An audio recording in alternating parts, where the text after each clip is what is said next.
Hello guys, and welcome to another disc review by Deuz Disc Golf. Today we have the newest disc from Clashdiscs, the wildhoney. Well, the wildhoney isn't new, but the double steady plastic is.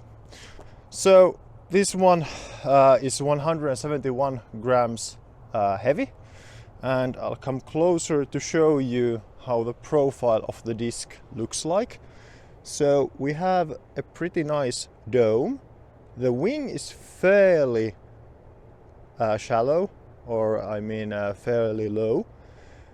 And here you can see how the double molding has been done. So it's the same plastic with just a different shape, and I can feel in some parts, let's hope this zooms in well, I can feel fairly well where the separation has been done, and here you can even see a small bump. I think it shows on the camera also that it has a small bump here, so it's not perfectly seamless or perfectly seamed, I guess. I'll find the correct word. But this disc was 34.90 €. What I've heard, this might be only a special run and might not be made again, but for a disc that is so expensive, I would expect that something as a seam of two plastics would be made pretty much perfect. But for now, that's the only defect I have seen down here.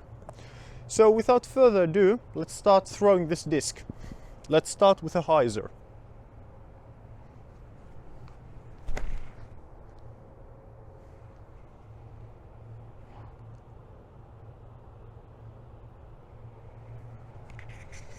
So I tried two flat shots, and the disc seems to be so unstable that I can't actually power it up throwing flat. So I will show you the two flat throws. They went probably to the 100-meter mark, or probably under, because it turned out so much that it burned down.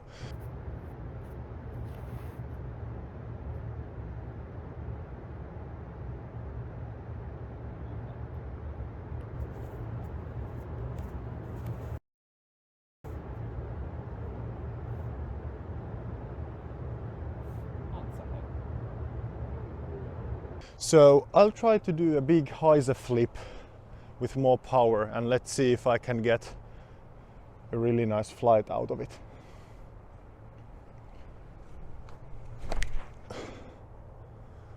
Yep, that's far. That should be more than 120 meters. So that throw that you saw was 121 meters. I'll convert it to feet here. Just under 400 feet, in other words. It seems that with my power, 120 meters, 125 is about my maximum that I can go. It seems like it really needs that hyzer, and it needs some height also. I'll try for the last one to throw it about towards the goal you can see on the left, flat and high, and see if you can ride out a really big S-curve.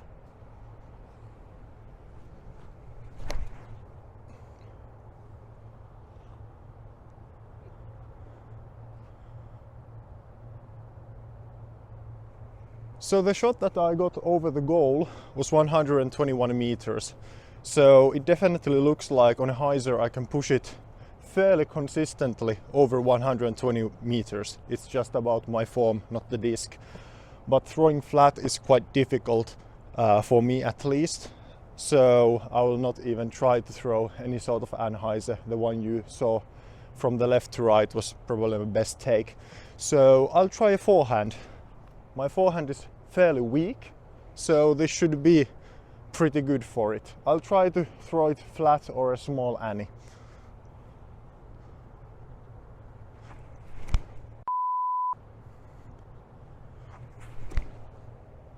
That's better.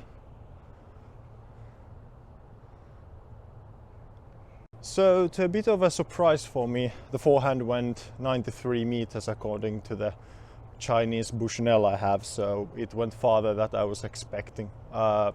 it looked like an 80-85 meter throw, but yeah, 93 meters, so it went surprisingly far. I have a poor forehand, so I can get past 100 meters sometimes, not consistently to be honest. But some last words about the Wild Honey. So it's definitely understable. I think it has the numbers of 12, 6, -2, 2.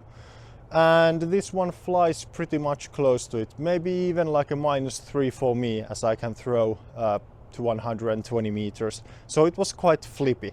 So I have heard some reviews from it that say that it's more stable than the Wild Honeys in regular steady. Unfortunately, I don't have one to compare, but I actually have a review from the prototype on my channel, maybe a year or year and a half old. You can find it here and check it out. So I can't really compare the stability, but I would say it was more flippy than the reviews I have seen. So it definitely is a distance driver that even a lesser arm could throw. For me, this is more of a hyzer flip disc, to be honest, or a forehand disc. I don't think it will go to my bag, but it was a fun disc to test out. So thank you guys for watching the review, and we will see in the next one. Bye.